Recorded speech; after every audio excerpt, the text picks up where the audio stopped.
then again, it tells you the severity of the tragedy. Imam al-Hassan عليه السلام, the report says, فَخَرَجَ مِنْ جَوْفِهِ دَمٌ وَأَلْقَى قِطْعًا مِنْ كَبِدِهِ. Just as he was speaking to this man, blood started gushing out of his mouth, and there were chunks of his liver that the Imam spewed out of his mouth. This is when he's having this conversation with this man.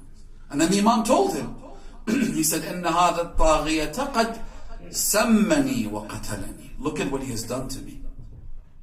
This is only because I lacked supporters and companions.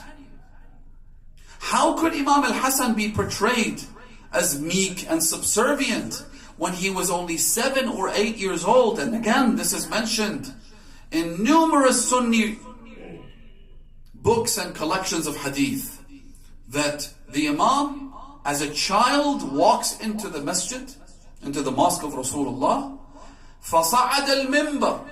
He saw Abu Bakr sitting on the pulpit. The Imam ascended the pulpit. In other words, he stepped on the minbar itself, and he pointed to Abu Bakr and said to him, انزل من على منبر أبي. Get off of the pulpit of my father. In other words, you have no authority. Who are you to be sitting on this pulpit? This pulpit belongs to my father. Meaning the caliphate belongs to my father. He is the legitimate heir to Rasulullah. He is the appointed successor to the Holy Prophet, appointed by God Himself. And so these same Sunni reports, which are authentic by the way, and they've been reported by the likes of Al-Asqalani, Al-Haytami, As-Suyuti, among others, that Abu Bakr, being humiliated by this child, had it been Amir al-Mu'mineen, he would have had him killed. Had it been any one of the companions of the Imam, he would have had them killed. This is at a time when he had an army which launched a crusade across the Muslim nation in order to quell any form of dissent. But since it's a child, and since it is Imam al-Hassan, about whom Rasulullah had said, Al-Hasanu rayhanati min ad-dunya. If there is anything beautiful in this world, it is Imam al-Hassan. He is the flower that this dunya has given me.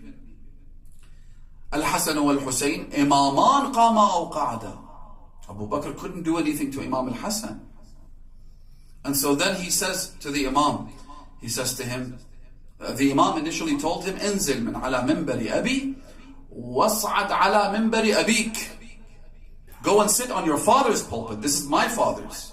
So Abu Bakr said to him, ليس لأبي منبر وإنه منبر أبيك. You're right. This is your father's pulpit. This is his position.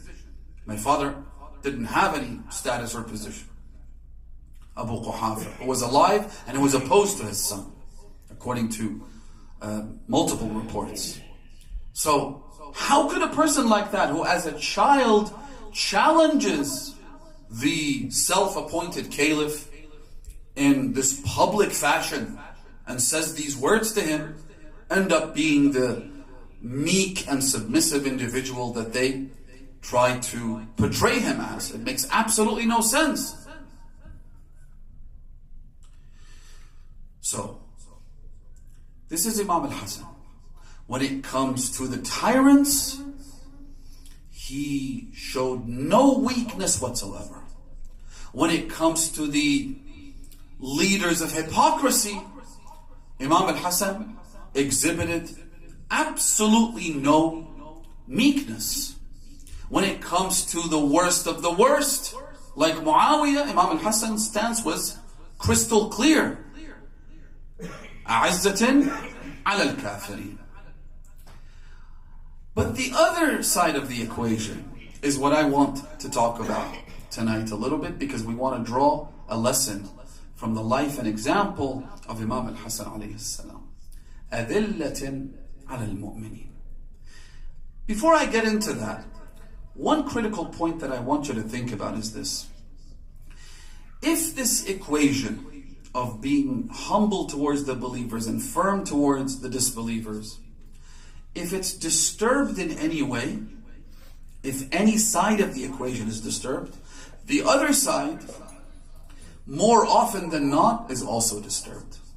Meaning that if an individual exhibits humility towards the disbelievers, they often exhibit firmness and aggression towards believers. It goes hand in hand. And the other way around. If someone exhibits any aggression towards believers, you'll often find them exhibiting humility towards the disbelievers. Oftentimes we see people who advocate the idea of unconditional love towards everyone. And there are plenty of people like that. Unconditional. The disbelievers, followers of other religious denominations, individuals with whom we have deep ideological differences, you'll find them showing humility towards them. And although you'd expect them to be consistent in their approach, if you're all about love for all, hatred for none, if you're all about embracing the other, especially the disbelievers, you'd expect these people to be consistent and also be humble towards the believers. But no. When the balance is tipped in favor of one side, it's tipped against the other side.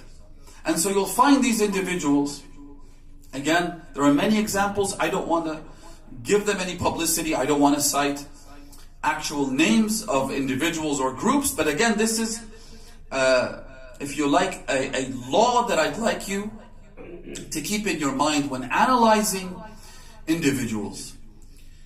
You'll find them being overly accommodating towards the disbelievers, but as soon as it gets to the believer's side, you'll see them being really aggressive. Really aggressive. So, Imam al-Hassan alayhi salam wasn't like that. He applied this Quranic principle in the most beautiful way. Again, as I said, when it comes to the disbelievers, the Imam's stance was very firm.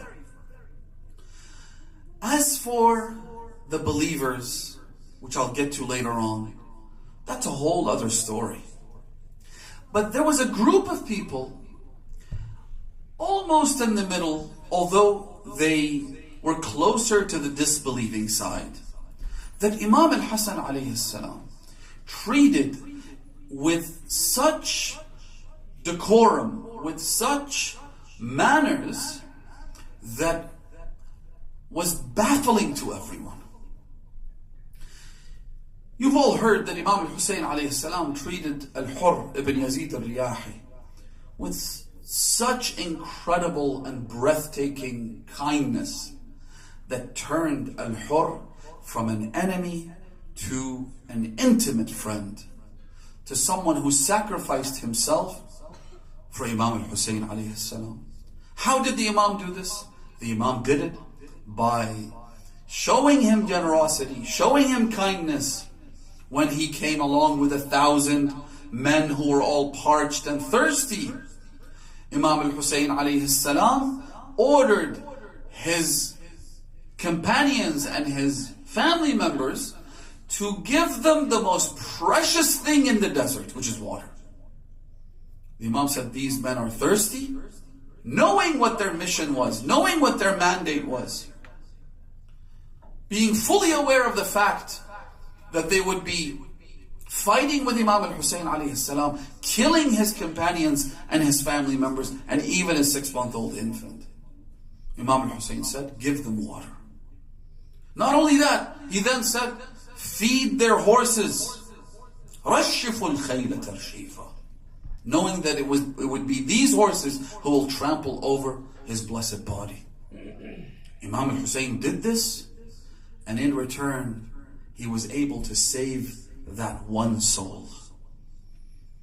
And so, if you are told that Imam al-Hassan alayhi salam spent 10 years, 20 years, 30 years of his life in order to save one soul, you shouldn't be surprised, because that's their mission in this life.